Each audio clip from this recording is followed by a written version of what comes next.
Good morning everyone. Welcome back to GK today. This is Nuzhat सना.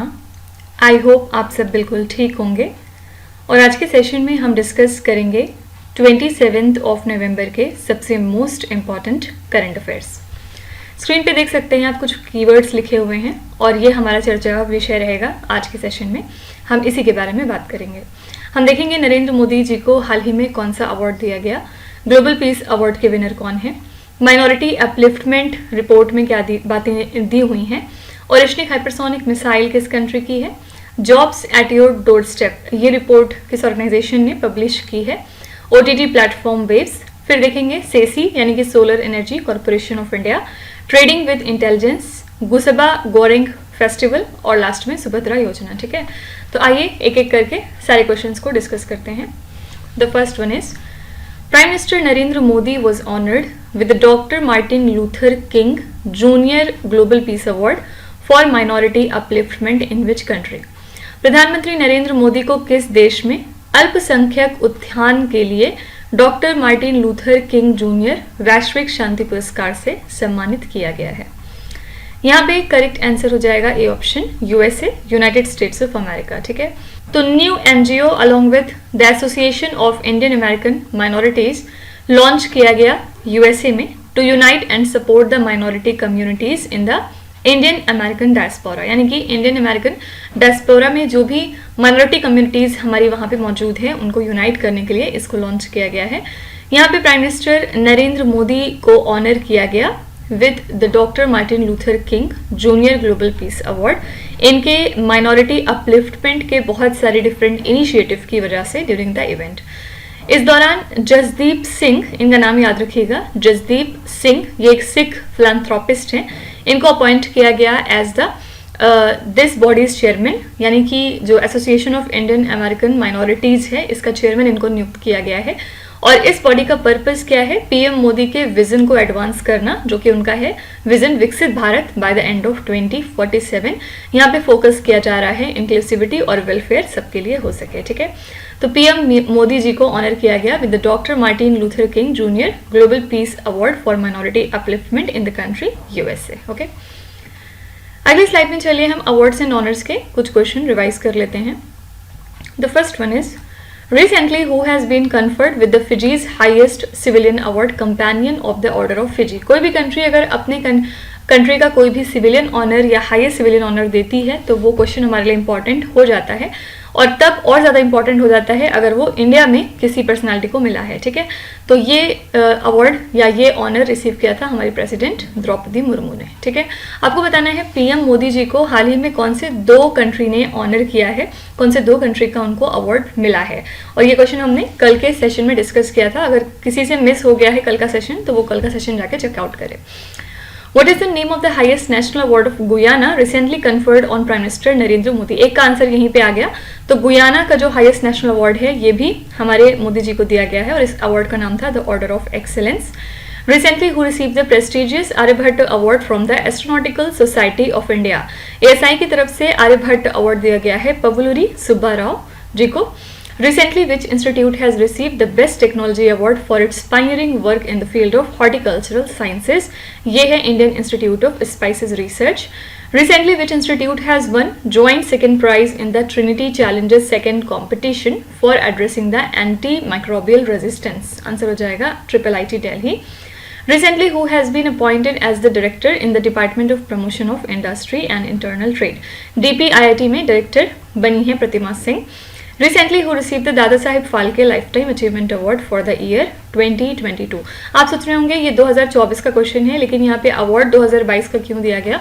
बहुत बार ऐसा होता है कि जो पहले के अवार्ड्स या पहले के एडिशन के जो अवार्ड्स होते हैं वो पेंडिंग होते हैं, तो फिर उनको किसी और ईयर में आगे कवर किया जाता है. ठीक है, तो 2022 का ये दादा Saheb Phalke lifetime achievement award दिया गया है मिथुन चक्रवर्ती को. ये एक्टर हैं. ठीक है, क्वेश्चन नंबर 2 है Orishing hypersonic missile which was seen in the news is developed by which country? Orishanic hypersonic missile जो समाचारों में देखी गई थी ये किस देश द्वारा विकसित की गई है?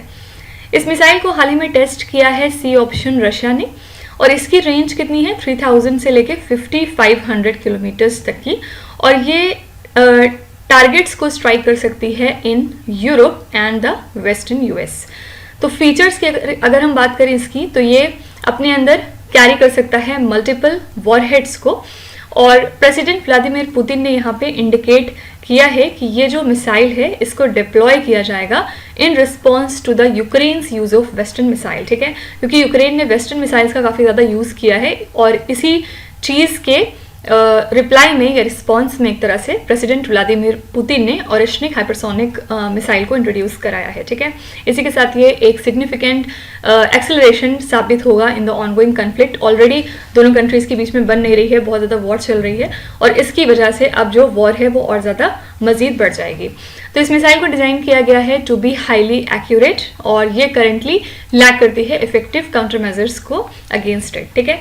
तो सिंपली हमें बस ये याद रखना है कि ओरिशनिक हाइपरसोनिक मिसाइल किस कंट्री को बिलोंग करती है। आंसर है सी ऑप्शन, रशिया। ओके, अगली स्लाइड में हम देखेंगे कुछ defence current affairs. The first one is recently a state-of-the-art submersible platform for acoustic characterization and evaluation यानी कि space was inaugurated in which Indian state? इसको इनॉग्रेट किया गया है केरला में। What is the Pinaka MK3 recently seen in the news? Pinaka MK3 क्या है? ये एक मल्टी बैरल रॉकेट लॉन्चर है।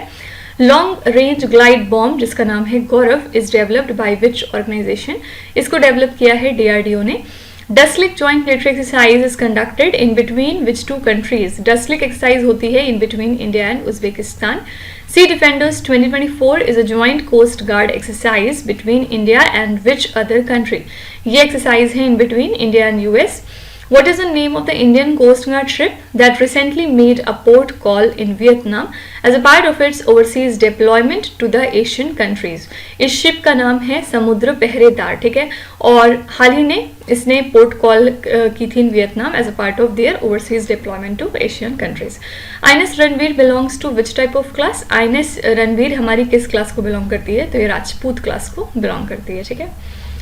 क्वेश्चन नंबर 3 है Jobs at your doorstep, a jobs diagnostics for young people report which was launched by the government of India is a report of which organization? Bharat सरकार द्वारा जारी की गई Jobs at your doorstep, a jobs diagnostics for young people नाम की report किस संगठन ने जारी की है? ये रिपोर्ट है वर्ल्ड बैंक की। C option is the right answer. और यहाँ पे हमारे minister Dharmendra Pradhan along with Mansukh Mandaviya ने लॉन्च किया है इस रिपोर्ट को, जिसका नाम है जॉब्स एट योर डोरस्टेप, ठीक है। इसमें टोटल 6 स्टार स्टेट्स को कवर किया गया है। कौन कौन से हैं ये? हिमाचल प्रदेश, केरला, मध्य प्रदेश, महाराष्ट्र, उड़ीसा एंड राजस्थान। और इस रिपोर्ट के थ्रू इन्होंने एनालाइज किया है स्किल गैप को, और ये अलाइन करता है स्कूल ट्रेड को विद द लोकल इंडस्ट्रीज। साथ ही ये रोड मैप भी ऑफर करते हैं जिससे कि आप एजुकेशन को इम्प्रूव कर सकें और जॉब लिंकेजेस को बढ़ा सकें, ठीक है। तो ये हाईलाइट करता है कि किस तरह से स्किल बेस्ड एजुकेशन को एम्बेड करने की ज़रूरत है फ्रॉम क्लासेस 9 to 12, और ये अलाइन करता है हमारे नेशनल एजुकेशन पॉलिसी 2020 के साथ भी, जहाँ पे हम टारगेट करते हैं 50% स्किल एजुकेशन का access by the end of 2025, okay. तो इस इनिशिएटिव के थ्रू सपोर्ट किया जा रहा है इंडिया के विजन को to become a global skills hub and achieve kind of high income status by the end of 2047 through market linked inclusive skill development, ठीक है। तो हमें बस याद रखना है कि jobs at your doorstep नाम की रिपोर्ट पब्लिश की है वर्ल्ड बैंक ने। वर्ल्ड बैंक का हेडक्वार्टर्स कहाँ पे है? आंसर है वॉशिंगटन DC, ओके। अगली स्लाइड में चलिए हम कुछ रिपोर्ट्स को चेकआउट कर लेते हैं जो पिछले दिनों न्यूज़ में थे। The first one is which organisation recently publish the global education monitoring report 2024? ये रिपोर्ट दी है यूनेस्को ने। Which organization recently released the Living Planet report? ये रिपोर्ट है वर्ल्ड वाइड फंड की। Global E-Waste Monitor 2024 report is released by which one of the following? ये report दी है United Nations Institute for Training and Research ने। Recently which institution released the Aging Well in Asia Asian Development Policy report? ये report दी है Asian Development Bank ने। Which organization recently released the report titled as State and Trends of Carbon Pricing 2024? This is again World Bank. World Migration Report and Migration Health Annual Report are published by which organization? ये report publish कराई है international organisation for migration ने। Which organization recently published the report titled as Global Land Outlook Thematic Report on Rangelands and Pastoralist? ये report दी है United Nations Convention to Combat Desertification ने. Okay, question number 4 है which public broadcaster recently launch the OTT platform जिसका नाम है waves. हाल ही में किस सार्वजनिक प्रसारक ने OTT प्लेटफॉर्म वेव्स को लॉन्च किया है? The correct answer is A option, Prasar Bharati. Prasar Bharati ने लॉन्च किया अपना नया OTT एप्लीकेशन जिसका नाम है वेव्स. किस लिए? ताकि इंडिया की जो ग्रोइंग स्ट्रीमिंग डिमांड है वो हम मीट कर सकें. और इस एप्लीकेशन में ऑफर किया जा रहा है live TV on demand content जैसे कि मूवीज हो गए, शोज हो गए, डिफरेंट ई बुक्स हो गई और लाइव इवेंट्स दिखाए जाएंगे जैसे कि रिलीजियस प्रोग्राम्स, क्रिकेट गेम्स वगैरह सभी एज ग्रुप के लिए. साथ ही ये ई कॉमर्स ऑप्शंस भी प्रोवाइड करेगा वाया द ONDC. ONDC क्या है? Open network for digital commerce, right. और ये फीचर करेगा लगभग 65 लाइव चैनल्स को including the private broadcasters. Waves का पर्पस है एक कॉम्प्रिहेंसिव डिजिटल एक्सपीरियंस प्रोवाइड करना for the Indian viewers in across various entertainment and shopping needs. ठीक है, तो याद रखिएगा प्रसार भारती ने लॉन्च किया है OTT प्लेटफॉर्म वेव्स को. ओके, प्रसार भारती कब स्टैब्लिश हुआ था? इसको 1997 में स्टैब्लिश किया गया था. और प्रसार भारती को कौन सी 2 मेजर ब्रॉडकास्टिंग सर्विसेज रन करते हैं? So that are Doordarshan and All India Radio, right. ONDC का फुल फॉर्म मैंने अभी जस्ट आपको बताया, it stands for open network for digital commerce. और पर्पस क्या है ONDC का इंडिया की इकोनॉमी में? तो हमारा जो ई कॉमर्स सेक्टर है उसको डेमोक्रेटाइज करना. ओके, अगली स्लाइड में हम देखेंगे कुछ national current affairs. The first one is recently which state government is actively promoting the direct seeding of rice or tar-vatar technique. ये टेक्निक लॉन्च की है पंजाब ने. Recently the Prime Minister of India inaugurated the Indian Institute of Skills in which city of Maharashtra. ये launch किया गया है मुंबई में. What is the projected GDP growth rate for India in the October to December 2023 quarter 3? इसमें हमारा projected GDP growth rate है 8.4%. Recently, which 3 names were given to the underwater structures in the Indian Ocean? ये नाम है Ashoka, Chandragupta and कल्पत्रु. ठीक है, ये सारे एंशियंट हिस्ट्री में आपको मिलेंगे, मौर्यन डायनेस्टी से basically. Recently, the Border Road Organization connected the Nimmu Padam Darcha road in which region? Answer हो जाएगा Ladakh. Recently, the Food Safety and Standards Authority of India has launched an awareness campaign on food safety in which city? ये campaign run कराया गया था दिल्ली में. Recently, which state government announced a pension scheme for the Varkaris who take part in the annual pilgrimage procession to Lord Vitthal Temple? This is Maharashtra. ठीक है. Question number 5 है The Solar Energy Corporation of India Limited operates under which ministry? भारतीय सौर ऊर्जा निगम limited किस मंत्रालय के अधीन कार्य करता है? बहुत ऑब्वियस आंसर है इसका. B option is right answer, ministry of new and renewable energy. ठीक है, solar energy corporation of India की यहाँ पे बात करें तो करेंटली ये बहुत ज़्यादा ब्राइबरी एलिगेशंस को फेस कर रहा है. ठीक है, और ये एक मेजर पब्लिक सेक्टर अंडरटेकिंग है इंडिया के रिन्यूएबल एनर्जी सेक्टर में और ये वर्क करता है under ministry of new and renewable energy.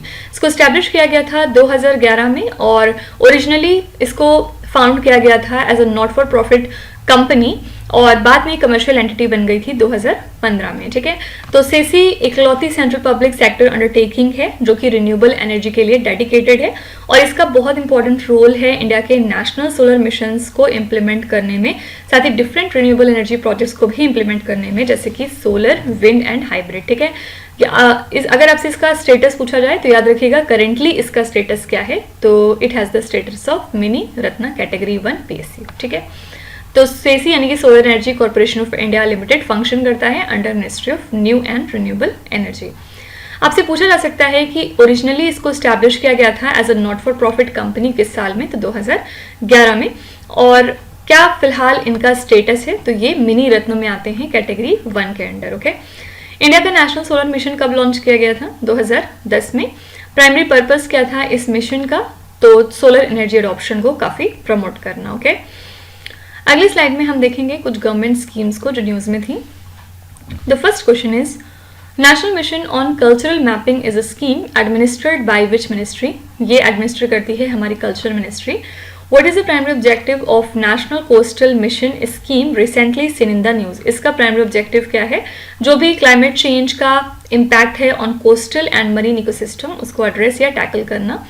Which ministry has implemented the PM Yashasvi scheme, इसको इम्प्लीमेंट किया है ministry of social justice and empowerment ने।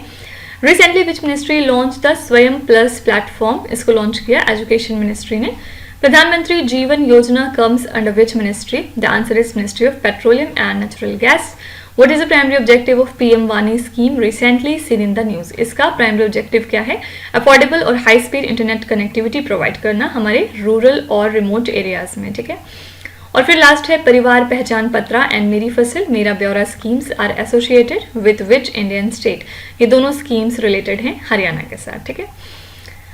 Now question number 6 is which organization released a report titled as Trading with Intelligence, How Artificial Intelligence Shapes and is Shaped by International Trade। आपसे पूछा जा रहा है कि किस संगठन ने ट्रेडिंग विद इंटेलिजेंस कैसे एआई आकार लेता है और अंतर्राष्ट्रीय व्यापार द्वारा आकार लिया जाता है शीर्षक से एक रिपोर्ट जारी की है। ये रिपोर्ट पब्लिश की है वर्ल्ड ट्रेड ऑर्गेनाइजेशन ने और इसमें इन्होंने एक्सप्लोर किया है कि क्या आर्टिफिशियल इंटेलिजेंस का इम्पैक्ट है on the global trade, okay. तो एआई रेगुलेशन फ्रैगमेंटेशन जो है वो अफेक्ट करता है ट्रेड अपॉर्चुनिटीज को फॉर एमएसएमईज। जो कंसंट्रेशन है एआई डेवलपमेंट का लार्ज इकोनॉमीज में, ऑब्वियसली उसकी वजह से ट्रेड डिवाइड क्रिएट होता है। डेटा गवर्नेंस चैलेंजेस जैसे कि cross border data flow restrictions की वजह से भी ट्रेड कॉस्ट जो है वो रेज हो जाती हैं। तो आर्टिफिशियल इंटेलिजेंस यहाँ पे डिफरेंट अपॉर्चुनिटीज प्रोवाइड करता है ताकि आप ट्रेड कॉस्ट को रिड्यूस कर सकें by automating the customs and border the processes. Universal AI adoption जो है उसकी वजह से ग्लोबल ट्रेड ग्रोथ बूस्ट हो सकती है by 14% by the end of 2040। और इसके अलावा आर्टिफिशियल इंटेलिजेंस ट्रांसफॉर्म कर सकता है हमारे सर्विस ट्रेड को, स्पेशली जो डिजिटली डिलीवर्ड और मैनुअल सर्विस सेक्टर्स हैं, ठीक है। तो हमें ये नहीं याद रखना है कि रिपोर्ट के अंदर क्या है। मैंने आपको बहुत बार बताया है कि ये सारी चीज़ें आपको तब काम आएंगी जब आप किसी मेंस एग्जाम में बैठेंगे या आप कहीं पे ऐसे राइटिंग का अगर एग्जाम दे रहे हैं तब। अदरवाइज आपके लिए सिर्फ इतना जानना काफ़ी है कि ट्रेडिंग विद इंटेलिजेंस नाम की रिपोर्ट दी है वर्ल्ड ट्रेड ऑर्गेनाइजेशन ने। अगर आपसे पूछा जाए कि हेडक्वार्टर्स वर्ल्ड ट्रेड ऑर्गेनाइजेशन का कहाँ पे है तो it lies in Geneva, Switzerland, ठीक है। अगली स्लाइड में चलिए फिर से हम कुछ रिपोर्ट्स देख लेते हैं। The first one is Which bank recently unveiled its climate strategy 2030 document which aims to address India's need for green financing? तो climate strategy 2030 document unveil किया था NABARD ने। Which organization recently released Southeast Asia Regional Status Report on road safety? ये report जो है ये दी थी World Health Organization ने। Global Trade Update Report is released by which organization? This is UNCTAD, United Nations Conference on Trade and Development. Which organization recently released the report titled as State and Trends of Carbon Pricing 2024? This is World Bank. Which organization recently released the Global Food Policy Report 2024? ये दिया है International Food Policy Research Institute ने। Which organization recently released the World Drug Report 2024? ये publish किया है United Nations Office on Drugs and Crime ने। और last है which organisation release the adaptation gap report of 2024? ये दिया है यूनिप ने, यानी कि यूनाइटेड नेशंस एनवायरनमेंट प्रोग्राम ने, ठीक है। क्वेश्चन नंबर 7 है गुसेबा गोरेंग festival is celebrated in which country? गुसेबा गोरेंग त्योहार किस देश में मनाया जाता है? ये फेस्टिवल है इंडोनेशिया कंट्री का। और रेजिंग दवा एक सैक्रेड बेसलाइन डांस है जो कि सेंट्रल है टू दिस गुसेबा गोरेंग फेस्टिवल। ये 2 हफ्ते का थैंक्स गिविंग फेस्टिवल है एक तरह से, और इसमें सेलिब्रेट किया जाता है बाउंटीफुल हार्वेस्ट को इन बाली, इंडोनेशिया। रजांग का मतलब ही होता है कि डिवोशन या फिर ऑफर करना, ठीक है। और deva refers to divine entities in Hinduism. इस फेस्टिवल में डिफरेंट तरीके के ट्रेडिशनल डांसेस को फीचर किया जाता है जिसको कि यंग गर्ल्स परफॉर्म करती हैं और वुमेन यहाँ पे रहने वाली। और यहाँ पे फोकस किया जाता है स्पिरिचुअल कनेक्शन डेवलप हो सके in between the humans, nature and the divine. तो इस फेस्टिवल के थ्रू प्रमोट किया जा रहा है सोशल कोहेशन को, जिससे कि कम्युनिटी हार्मोनी फॉस्टर हो और कलेक्टिव आइडेंटिटी बढ़े, ओके। तो हमें बस ये याद रखना है कि गुसेबा गोरेंग फेस्टिवल कौन सी कंट्री का त्योहार है, तो answer is C option, Indonesia, okay. अगली स्लाइड में आइए हम आर्ट एंड कल्चर के रिगार्डिंग कुछ करंट अफेयर्स देखते हैं। Recently, a 900-year-old Kannada inscription from the Kalyan Chalukya dynasty was discovered in which Indian state? ये inscription हमें मिला है तेलंगाना से। Kalamkari art form is mainly practised in which Indian state? ये आर्ट फॉर्म ज़्यादातर आंध्र प्रदेश में प्रैक्टिस की जाती है. Which state recently celebrated the Chithirai car festival? The answer is Tamil Nadu. Abhay Prabhavana Museum, a largest museum of ideas dedicated to Jain philosophy, recently inaugurated in which city? ये largest museum है related to Jain philosophy और ये कहाँ पे establish हुआ है? पुणे में. Hinglaj Mother Temple is located in which country? ये पाकिस्तान में है. What is Kalamizethu recently seen in the news? ये क्या चीज़ है? ये एक traditional art form है. Kutan Davar festival is celebrated in which Indian state? ये festival है तमिलनाडु का. Okay. क्वेश्चन नंबर 8 है, where was the Chinar boat race 2024 organised recently? हाल ही में चिनार बोट रेस 2024 कहाँ पर आयोजित की गई है? The correct answer is B option, Dal lake in Jammu and Kashmir. Chinar boat race 2024 को हाल ही में कंडक्ट किया गया है दाल लेक पे इन जम्मू एंड कश्मीर. और किसने किया है? तो इंडियन आर्मी ने. तो दाल लेक श्रीनगर में लोकेटेड है और ये सराउंडेड है पीर पंजाल माउंटेन से. इसको आप joule in the crown of Kashmir के नाम से भी जानते हैं. ये सेकेंड लार्जेस्ट लेक है जम्मू एंड कश्मीर की. टोटल 18 स्क्वायर किलोमीटर में फैली हुई है और ये पार्ट है 21 square kilometre of natural wetland का. ये 4 बेसिन्स में डिवाइडेड है, जैसे कि गगरीबाल, लोकुत दाल, बोध दाल एंड नागिन. ठीक है, सिंपली याद रखिएगा चिनार बोट रेस को कहाँ पे ऑर्गेनाइज किया गया. आंसर है बी ऑप्शन, दाल लेक में जम्मू एंड कश्मीर की. और दाल लेक के बारे में खास बात क्या है? ये सेकेंड लार्जेस्ट लेक है जम्मू एंड कश्मीर की. ठीक है, कौन सा एक इंपॉर्टेंट फेस्टिवल है जो यहाँ पे एनुअली सेलिब्रेट किया जाता है दाल लेक के आसपास? It is the tulip festival. Fine. इसके अलावा कौन से एक मुगल एम्परर हैं जिन्होंने दाल लेक को एक टाइटल दिया था और वो टाइटल क्या था? लेक ऑफ फ्लावर्स का. So that was Shah Jahan. Okay. और हाईएस्ट पीक कौन सी है पीर पंजाल रेंज में? That is the Indrasan. कौन सा पास है पीर पंजाल रेंज में जो कनेक्ट करता है कश्मीर वैली को जम्मू के साथ? इट इज द बनिहाल पास. और मेजर रिवर सोर्स क्या है पीर पंजाल रेंज का? It is the Jhelum river. ठीक है, अगली स्लाइड में हम देखेंगे कुछ इंपॉर्टेंट कंट्रीज जो न्यूज में आई. Which country recently declared the El Nino induced drought a national disaster? El Nino के द्वारा जो ड्रॉट हुआ है इसको नेशनल डिजास्टर डिक्लेयर किया था जिम्बाब्वे कंट्री ने. Recently, India has sent about 1400 kgs of anti-cancer drugs to which country in humanitarian assistance? Help करने के पर्पज से हमने इतना amount of anti cancer drug भेजा है सीरिया कंट्री के लिए. National Skill Development Corporation recently collaborated with which organization to advance the skill development and lifelong learning in India and globally? तो NSDC ने इसके लिए कोलैबोरेट किया है इंटरनेशनल लेबर ऑर्गेनाइजेशन के साथ. India has recently approved the exports of an additional 251 megawatt power from which country? Answer is Nepal. The Three Gorges Dam recently mentioned in the news is located on which river in China? Answer हो जाएगा Yangtze River. Mount Adams a stratovolcano is located in which country? ये है USA में. Recently, which country has pledged to provide military support to Ukraine worth 1 billion euros this year? Answer हो जाएगा Spain country. ठीक है, question number 9 है, सुभद्रा योजना is the largest women centric scheme of which Indian state? Subhadra योजना किस राज्य की सबसे बड़ी महिला केंद्रित योजना है? आंसर है सी ऑप्शन, उड़ीसा. सुभद्रा योजना को इनोग्रेट किया है हमारे प्राइम मिनिस्टर नरेंद्र मोदी जी ने. पर्पज है फाइनेंशियल असिस्टेंस देना सभी एलिजिबल वुमेन को जो कि 21 to 60 years of age group को बिलोंग करती हैं इन उड़ीसा स्टेट. सभी बेनिफिशियरी को यहाँ पे 50,000 रुपए मिलेंगे अगले 5 सालों में, जहाँ पे एनुअल इंस्टॉलमेंट्स डायरेक्टली क्रेडिट की जाएगी उनके बैंक अकाउंट्स में. और ये जो स्कीम है इसका पर्पज क्या है? ऑब्वियसली वुमेन को एम्पावर करना और उनके इकोनॉमिक स्टेटस को इम्प्रूव करना. और ऐसा एक्सपेक्ट किया जा रहा है कि इस स्कीम की हेल्प से 80 लाख औरतों को फायदा पहुंचेगा in the current phase alone. ठीक है, तो इस स्कीम को लॉन्च किया गया था भुवनेश्वर में और ये रिफ्लेक्ट करता है उड़ीसा गवर्नमेंट के कमिटमेंट को to the women's welfare and financial inclusion. ठीक है, सुभद्रा योजना एक लार्जेस्ट वुमेन सेंट्रिक स्कीम है उड़ीसा स्टेट के लिए. फाइन. अगली स्लाइड में हम देखेंगे कुछ इंपॉर्टेंट समिट्स एंड कॉन्फ्रेंसेस को. Recently, where was the 10th edition of Commonwealth Parliamentary Association India Region Conference held? ये कॉन्फ्रेंस हुई नई दिल्ली में. Where was the second India CARICOM Summit held? This is Guyana.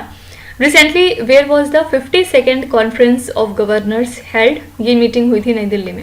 अच्छा, ये वही समिट है जहाँ पे हमारे प्राइम मिनिस्टर नरेंद्र मोदी जी को गुयाना का ऑनर दिया गया है. ठीक है, Where was the Global Ministerial Conference on Ending Violence Against Children held? ये कॉन्फ्रेंस हुई कोलंबिया में. Recently, where was the 21st Commonwealth Parliamentary Association Zone 3 Conference organized? ये कॉन्फ्रेंस ऑर्गेनाइज की गई एजोल मिजोरम में। Recently, where was the international conference on exploring the life and living legacy of Guru Padma Sambhav held? तो ये हुआ है नालंदा बिहार में।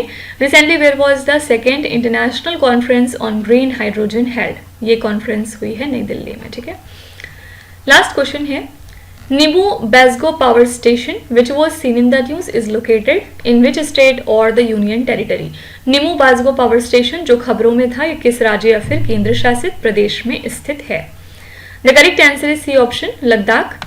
यहाँ पे हमारे जो यूनियन मिनिस्टर ऑफ पावर हैं उन्होंने हाल ही में विजिट किया है इस स्टेशन को, और ये लोकेटेड है लेह डिस्ट्रिक्ट में, लद्दाख के। ये जो हाइड्रो पावर प्रोजेक्ट है ये ऑपरेट होता है at high altitudes and challenging terrain. इसको डेवलप और ऑपरेट करता है NHPC, ठीक है, NHPC लिमिटेड, यानी कि national hydro electric power corporation limited, जहाँ पे इनकी इंस्टॉल्ड कैपेसिटी है लगभग 45 मेगावाट। तो इस स्टेशन में यूज किया जाता है इंडस रिवर के फ्लो को, ensuring eco friendly and renewable energy generation.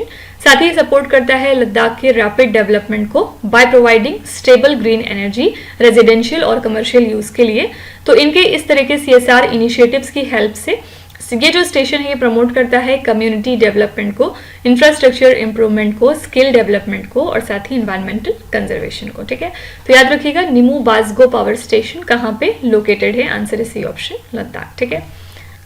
अगली स्लाइड में हम देखेंगे कुछ इंपॉर्टेंट प्लेसेस की locations. The first one is Nagorno Karabakh region is located in which mountainous region. ये रीजन आपको मिलेगा साउथ Caucasus रेंज में। Which country is the only state in Africa which was never subjected to colonial rule and is Africa's oldest republic? This is the Liberia. Then next is Scarborough Shoal which was seen in the news lies in which sea? ये shoal कहाँ पे है? Answer is South China Sea.